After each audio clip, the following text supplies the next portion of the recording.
ఇవాళ ఈ ముఖ్యమంత్రి గారి అహంకారపూరిత వైఖరి, ఈ ముఖ్యమంత్రి గారి యొక్క ఏకపక్షమైన నియంతృత్వ పోకడలతో ఎల్ఎన్టీ లాంటి సంస్థ ఎంత ఇబ్బంది ఎదుర్కొంది అంటే ఇప్పటికీ ఒక ప్రముఖ సంస్థ, అదేం చిన్న ఆషామాషి సంస్థ కాదు, ప్రపంచంలోనే పేరెన్నిక కలిగిన ఒక ఇన్ఫ్రా కంపెనీ, అది public listed company.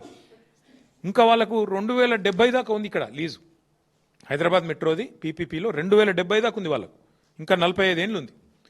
First question ఏంటంటే ఇవాళ ఎందుకు ఎల్ఎన్టీ అనే సంస్థ ఇక్కడ నుంచి వెళ్ళిపోయింది? దానికి ముఖ్యమంత్రి గారు, రాష్ట్ర ప్రభుత్వం సమాధానం చెప్పాలి. నెంబర్ 1, మా క్వశ్చన్ ఎందుకు పోయింది, ఎందుకు మీరు పంపించారు అర్ధాంతరంగా, ఏ కారణం చేత ఆ సంస్థ ఇక్కడ నుంచి నిష్క్రమించింది? కరోనా కష్టకాలం ఎదుర్కొన్నది, నష్టాలు వస్తే ఎదుర్కొన్నది, రాష్ట్ర విభజన తర్వాత ఏదో రైడర్షిప్ తగ్గుతుందనే అపోహలను తట్టుకొని నిలబడ్డది.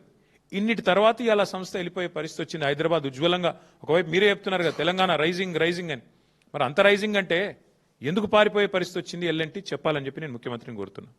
అట్లాగే ఇంకొక మాట కూడా, ఇది ఇట్లా ఇంత పెద్ద సంస్థ అర్ధాంతరంగా తెలంగాణ నుంచి నిష్క్రమించడం అంటే ఇది ఒక హైదరాబాద్కి మాత్రమే కాదు, మొత్తం తెలంగాణ రాష్ట్రానికి, పెట్టుబడుల స్వర్గధామంగా ఉన్న తెలంగాణ రాష్ట్రానికి ఇది ఒక మాయని మచ్చగా మేము భావిస్తూ ఉన్నాం.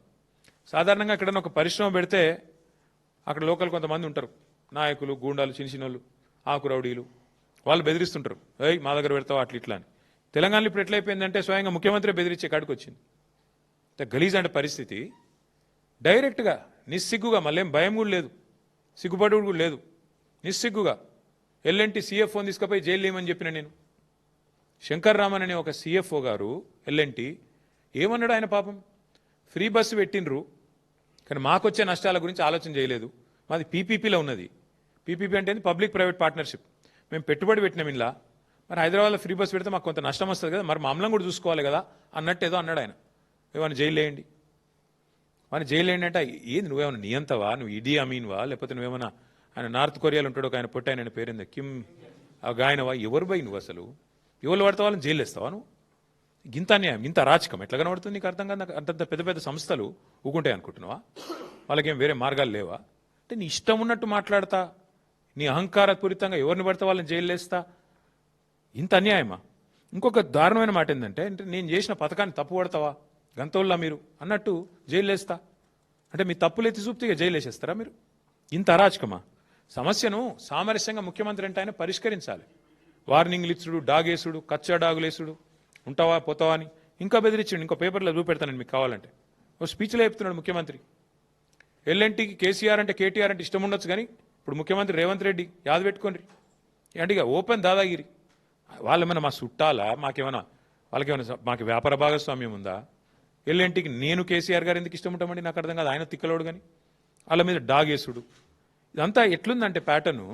ఏం జరిగింది ఇవాళ మాకు అర్థమైన కాడికి చివరికి ఆఖరికి ఆ సంస్థ మా వల్ల కాదు ఇక్కడ తెలంగాణ వ్యాపారం చేయడం అని చెప్పి పారిపోయే పరిస్థితి వచ్చింది. ఎందుకు? దీని వెనకాల లోతైన కుట్ర ఉంది. ఎల్ఎన్టీ మీద ముఖ్యమంత్రి గారి పగ ఈ రోజుది కాదు. మేడిగడ్డ బరాజులో 2 పిల్లర్లు కుంగినాయి, 7th బ్లాక్లో 2 పిల్లర్లు కుంగినాయి. ఇది అక్టోబర్ 2023లో. ఆ సంస్థ ఏం చేసిన తర్వాత కాంగ్రెస్ ప్రభుత్వం వచ్చినాక వీళ్ళు పిలిస్తే ముందుకు వచ్చి రాష్ట్ర ప్రజల మీద రూపాయి భారం పడకుండా మేము పునర్నిర్మాణం చేస్తాం 7th బ్లాక్ అని వాళ్ళు ముందుకు వచ్చారు. ఈయన కోపం అది. మేడిగడ్డ కొట్టుకపోవాలని నేను చూస్తుంటే కాళేశ్వరం కూలేశ్వరం అయిపోయిందని చెప్పి నేను రోజు మొత్తుకుంటే నాకు లాభం అవుతుంది, కాళేశ్వరం ప్రాజెక్టును బద్నాం చేసి బతుకుదాం అనుకుంటే వీళ్ళు వాళ్ళ సొంత పైసలు పెట్టి రూపాయి అవసరం లేకుండా రాష్ట్ర ప్రజల మీద భారం పడకుండా ఎల్ఎన్టీ సంస్థ మొత్తం కడతానని వస్తే ఇక నేను ఇన్రోల్ చేసిన ప్రచారం అంతా చిల్లర ప్రచారం అని తేలిపోతుంది కదా అనేది ముఖ్యమంత్రి గారి దుగ్ధ. అక్కడ స్టార్ట్ అయింది పంచాయతీ.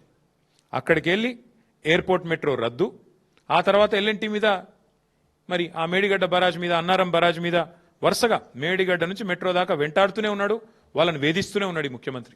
జైలు వేస్తా అంటాడు. ఈ రకంగా పిచ్చి మాటలు మాట్లాడి చివరికి ఆ ఎల్ఎన్టీ అనే సంస్థ కక్షగట్టి మరి ఇవాళ నానా యాగి చేసి వాళ్ళని వెళ్ళిపోయేటట్టు చేసింది కేవలం రేవంత్ రెడ్డి గారే. ఏం తప్పు చేసింది ఎల్ఎన్టీ?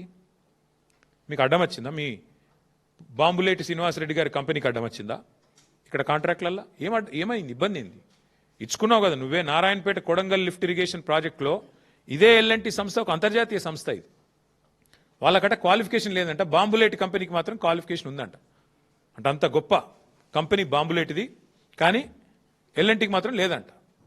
అట్లా ముఖ్యమంత్రి గారు కక్షగట్టి ఆయన సొంత నియోజకవర్గంలో ఉండే నారాయణపేట కొడంగల్ వరకు కూడా ఎల్ఎన్టీని కావాలని టెక్నికల్గా డిస్క్వాలిఫై చేయించి ఇన్సల్ట్ చేసి మీరు మా రాష్ట్రంలో నేనున్నంత కాలం పనిచేయడానికి వీల్లేదు అని చెప్పి కక్ష కడితే చివరికి వాళ్ళు ఈయనకు వంత పాడకపోతే మేడిగడ్డ కొట్టుకపోతుంది అని నువ్వు చేసే చిల్లర ప్రచారానికి వంత పాడకపోతే అది రిపేర్ చేయొచ్చు, ఆ రిపేర్ కూడా మేమే చేస్తాం 250 కోట్లు పెట్టి అని చెబితే నీకు నచ్చక వాళ్ళకు కాంట్రాక్టులు దక్కకుండా చేసి వాళ్ళను బతకనీయకుండా చేసి సంస్థ లాభాలకు వెళ్ళి నష్టాలకు పోయేటట్టు చేసి చివరికి ఈ రకంగా ఎలగొట్టిండి వాళ్ళ మెడలు పెట్టి నూకేసినట్టు ఒక రకంగా చెప్పాలంటే.